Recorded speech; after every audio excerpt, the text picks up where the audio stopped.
Where would you be today without the teachers that you've had in your life? For me, I know that I would not be the person I am today without all the teachers that I had. Many people choose to take advantage of teachers instead of stopping and realizing how much they do and just simply appreciating them. You should think back to all the past teachers that you've had and consider how different your life would be without them. Today, I'm going to talk about better appreciation for teachers. First, I will talk about how much time they sacrifice with their own family for others' families. Second, I will talk about the money they spend from unimpressive salaries to make dynamic, creative lesson plans for their students. And lastly, I will talk about how many teachers have to only teach students but fill the void of missing families in the student's life. Teachers sacrifice a majority of their time during the school year with their families to help children from other families. According to A Teacher's Sacrifice in 2012, when your children walked through the doors of my classroom, they became my children.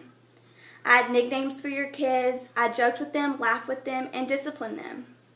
As the school year continued, there were some of your children that I began to bond with, students who I really clicked with, who became very special to me.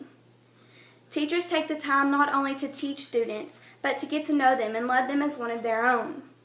They spend a lot of time at home working on things like writing and creating lesson plans, getting the supplies ready for the next day to make the best lesson plans for their students, and grading assignments, etc. There is not a time during the school year that teachers get completely free time. They are always doing something for their students to better their education. Money is a very controversial subject when it comes to teachers. Teachers are way underpaid for all they do on a regular workday. They spend at least 8 hours a day, 5 days a week, with about 25 students if they're self-contained. If they switch class periods, that's about 90 to 100 students a day.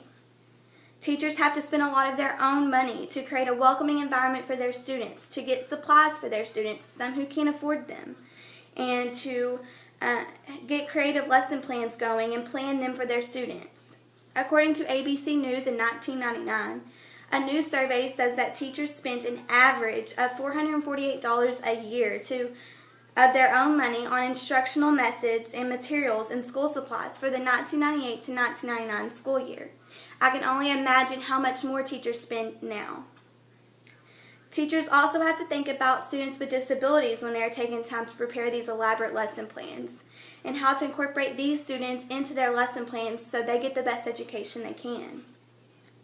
Not only are teachers in the classroom to teach lessons, but they are there to teach life lessons and sometimes fill the missing void of a student's home life.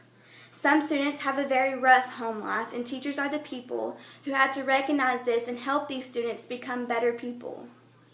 In most cases, these students are not getting love or attention at home, so when they are at school and receive that love or attention, they feel loved.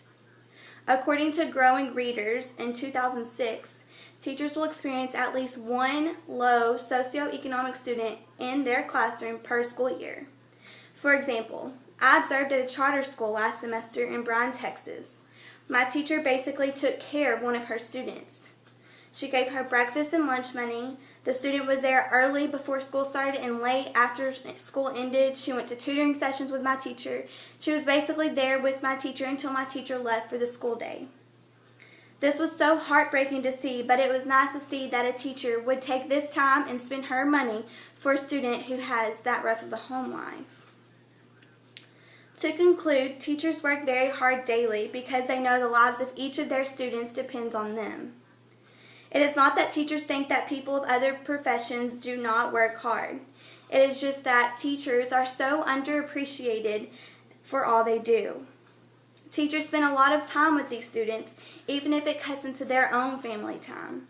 They spend a lot of money to ensure that these students are getting the best education they can. But they are not always just teaching. Sometimes they have to act as a mother or a father figure to these students who do not have that at home. Now, reflect on all the teachers that you've had in your past. Can you really say that they have had no impact on your life today?